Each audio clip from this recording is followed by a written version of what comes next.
2 D square minus 5d minus 3 மற்றும் 2d square minus 18 என்ற இருபடி கோவைகளின் மீப்போமா காண்க. கண்டுபிடிக்கலாமா? ஃபர்ஸ்ட் எனக்கு 2d square minus 5d minus 3. Okay, இதை காரணிப்படுத்த போது எப்படி காரணிப்படுதுன்னா, இந்த முன்னாடி 2 இருக்குல்ல, இதோட லாஸ்ட் நம்மளோட பெருக்கணும்.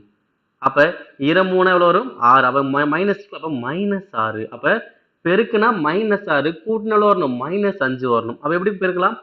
மைனஸ் 6 1. இப்போ மைனஸ் 6 1 பெருக்கினா மைனஸ் 6, மைனஸ் 6 பிளஸ் 1 கூட்டினா மைனஸ் 5. ஓகேங்களா?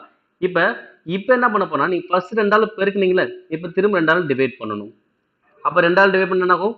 இங்க 4 2 மூவி 2 6. அப்ப கீழே உள்ளது டீன்னு சொல்லுவோம். அப்ப டி மைனஸ் 3, இங்க 2 இருக்கு. அப்ப 2t பிளஸ் 1. ஓகேங்களா? கீழே உள்ளதை டீன்னு வச்சு மேலுக்கு நம்பர் எழுதணும், அவ்வளவுதான். அப்ப D minus 3 2t plus 1. Okay, இதை எழுதியாச்சு. இப்போ அதே மாதிரி இங்க 2t ஸ்கொயர் மைனஸ் 18. இப்போ என்ன பண்ணலாம்? காமனா 2 வெளியே எடுக்கலாம். காமனா வெளியே எடுத்தா என்ன ஆகும்? இங்க டி ஸ்கொயர் மைனஸ் 9 இருக்கும். ஓகேங்களா? அப்ப டி ஸ்கொயர் மைனஸ் 9 என்னது? ஏ ஸ்கொயர் மைனஸ் பி ஸ்கொயர். ஏன்னா 9 வந்து 3 ஸ்கொயர்னு சொல்லலாம். அதாவது டி ஸ்கொயர் மைனஸ் 3 ஸ்கொயர். அப்ப ஏ ஸ்கொயர் மைனஸ் பி ஸ்கொயர் அப்ப என்ன வரும்? 2 டி பிளஸ் 3 டி மைனஸ் 3. ஓகேங்களா? இப்ப இந்த ரெண்டுமே நான் கம்பேர் பண்ண போறேன். ஏன்னா இதுதான் நம்ம என்ன பண்ணோம்? விரிவாக எழுதியிருக்கோம். இதை தான் என்ன பண்ண போறோம்? மீப்போமா கண்டுபிடிக்க போறோம். மீப்போமா எப்படி கண்டுபிடிப்போம்னா, அனைத்தையுமே எழுதணும், அதுல அடுக்கு பெரியதாக இருக்கணும். இதுதான் எனக்கு concept.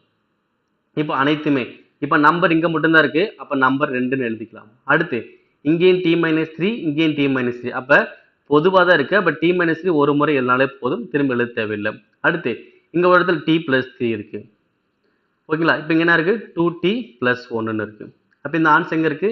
2 t minus 3 t plus 3 2t plus 1 எங்க இருக்கு? Option C.